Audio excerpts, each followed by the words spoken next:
اعوذ باللہ من الشیطان الرجیم، بسم اللہ الرحمن الرحیم۔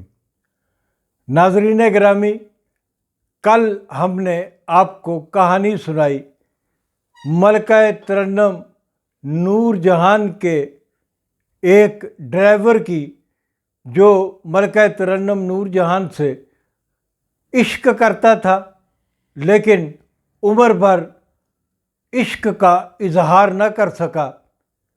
جب وہ بوڑھا ہو گیا تو نور جہان اس کو چھٹی کرا دیتی ہے۔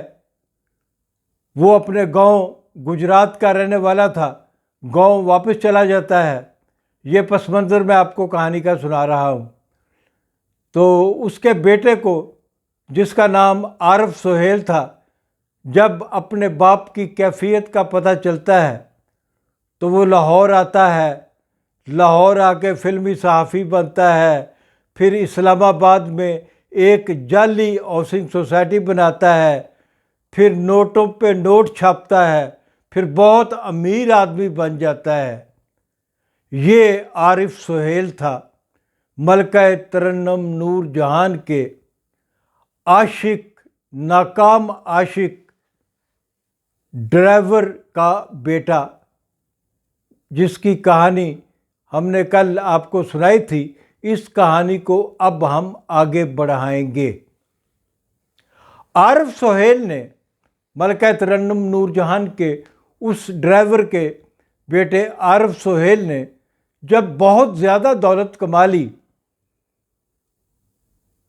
تو مجھے کہنا تو نہیں چاہیے، پاکستان کی اتنی بڑی مغنیہ، اتنی بڑی آرٹسٹ، کہا جاتا ہے کہ دنیا میں جب سے فن گائکی نے جنم لیا ہے، صرف 2 خواتین اونچے سروں میں یہاں گا سکتی ہیں۔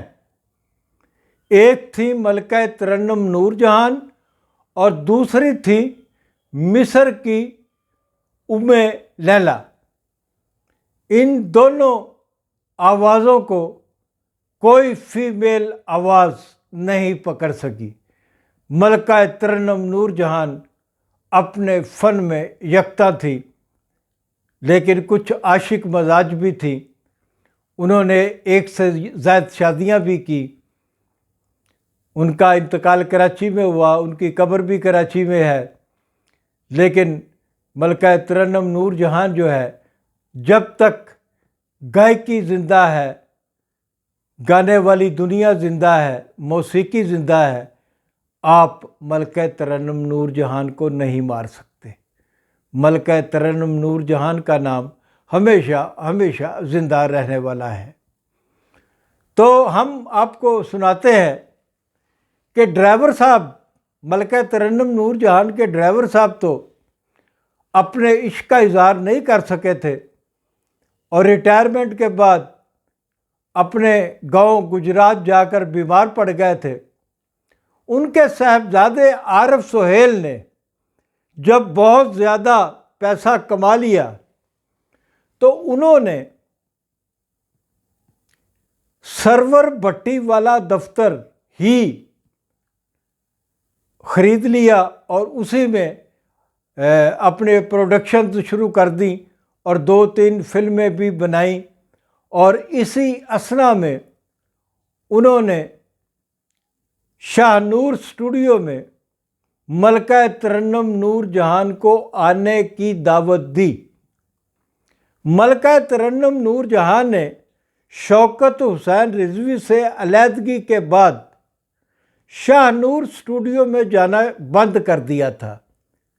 وہ شاہ نور اسٹوڈیو میں کوئی گانا ریکارڈ نہیں کرایا کرتی تھی۔ لیکن یہ عارف سہیل کا کمال تھا کہ اس نے ملکہ ترنم نور جہان کو سال ہا سال کے بعد شاہ نور اسٹوڈیو میں مدعو کیا، اور ان کے شایان شان ان کا استقبال کیا۔ لاکھوں روپے ان پر نچھاور کیے گئے، لاکھوں روپے کے پھول ان پر نچھاور کیے گئے، بہت بڑا مجمع اکٹھا کیا گیا، اور اس کے بعد ملکہ ترنم نور جہان کی جتنی پذیرائی ہو سکتی تھی وہاں پر کی گئی، اور اس دن دنیا بھی بہت تھی، اور یہ اتفاق ہے کہ میں بھی شاہ نور اسٹوڈیو میں یہ سارا منظر دیکھ رہا تھا۔ عارف سہیل صاحب کے بارے میں بتاؤں، جو ملکہ ترنم نور جہان کے ڈرائیور کے بیٹے تھے، انہوں نے لاہور میں اپنے سے بڑی عمر کی ایک خاتون سے شادی کر رکھی تھی، جس کے بیٹے جو ہیں وہ عارف سہیل کی عمر سے بھی بڑے تھے، اور اس کی 2 بیٹیاں بھی تھیں۔ اور یہ عارف سہیل صاحب شادمان میں کرائے کا مکان میں رہتے تھے، اور اکثر حالت نشہ میں مجھ سے درخواست کرتے تھے کہ میں انہیں گھر چھوڑاؤں۔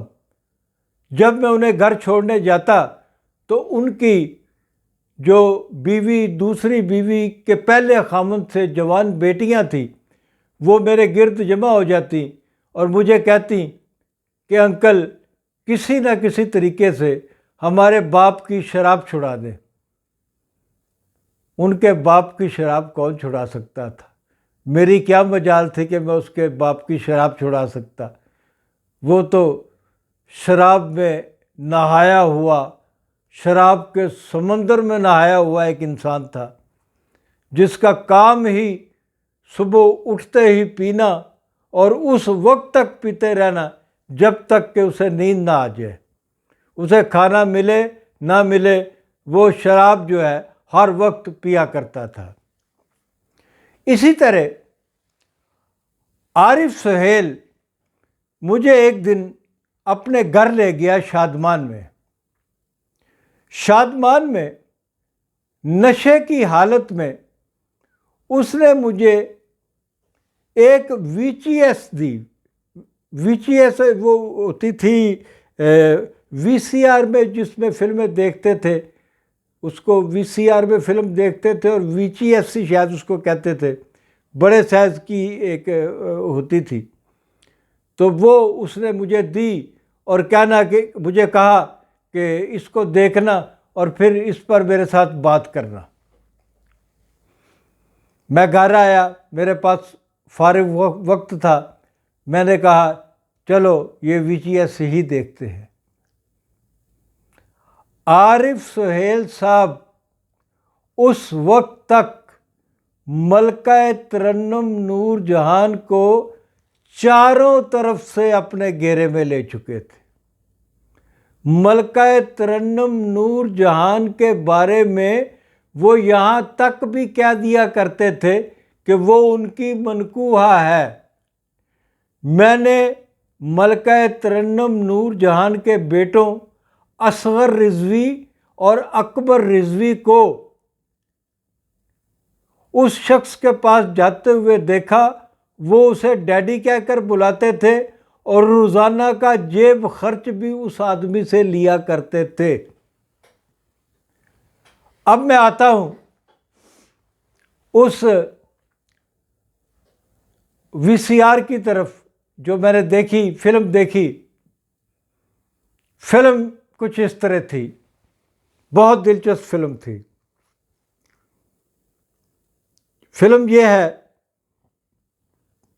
عارف سہیل ملکہ ترنم نور جہان کو لے کر لاہور کے پوش علاقوں میں جاتے ہیں، وہاں سے قیمتی اشیاء کی خریداری کرتے ہیں، اپنی بیوی کے لیے، اپنی بیٹیوں کے لیے، اپنی بہوؤں کے لیے، اپنے پوتے پوتیوں، نواسے نواسیوں کے لیے لاکھوں روپے کی شاپنگ کرتے ہیں۔ یہ اس VCR کے اندر موجود تھا۔ انہوں نے کیسے ریکارڈ کیا آئی ڈونٹ نو۔ اس کے بعد میں اگلا مرحلہ دیکھتا ہوں کہ ملکہ ترنم نور جہان اس شخص کے، جس شخص کا باپ نور جہان کا ڈرائیور تھا، اس شخص کے پاس عارف سہیل جو ہیں ان کے گھر جاتے ہیں گجرات۔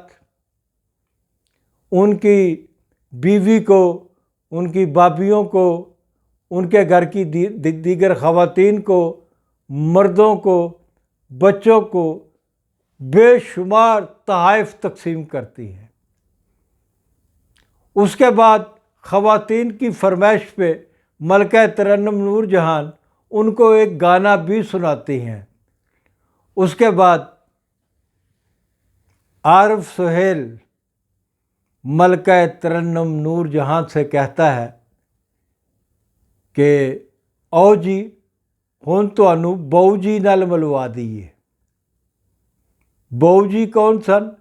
عارف سہیل دے ابا جی، جڑے بسترے مرگ تے پے ہوئے سن ملکہ ترنم نور جہان دی نوکری چھٹن دے بعد، اور بالکل نازک حالت وچ موجود سن۔ اس فلم میں VHS فلم میں نے دیکھا کہ ملکہ ترنم نور جہان عارف سہیل کے باپ کے کمرے میں جاتی ہے۔ اس باپ کے کمرے میں جو اس کا ڈرائیور بھی تھا اور عاشق بھی تھا اور عشق کا اظہار بھی نہیں کر سکتا تھا اور نہیں کر سکا تھا اور بیمار آگے پڑا ہوا تھا، ملکہ ترنم نور جہان سب سے پہلے عارف سہیل کے باپ اور اپنے سابقہ ڈرائیور کے قدموں کو ہاتھ لگاتی ہے، ان کے قدموں کو دباتی ہے، پھر ان کے قریب جاتی ہے۔ ملکہ ترنم نور جہان ان کے لیے جو ڈھیر سارے تحائف لائی تھی ان کی خدمت میں پیش کرتی ہے، ان کا منہ دونوں طرف سے چومتی ہے، اور جب ملکہ ترنم نور جہان عارف سہیل کے باپ اور اپنے سابق ڈرائیور کا منہ چوم رہی ہوتی ہے تو اس بے جان بوڑھے کے جسم میں جان، ایک چھوٹی سی رمق، ایک چھوٹی سی سانس ابھرتی ہے، اس کی آنکھ میں ایک آنسو ٹپکتا ہے جو اس کی آنکھ میں ہی جذب ہو جاتا ہے۔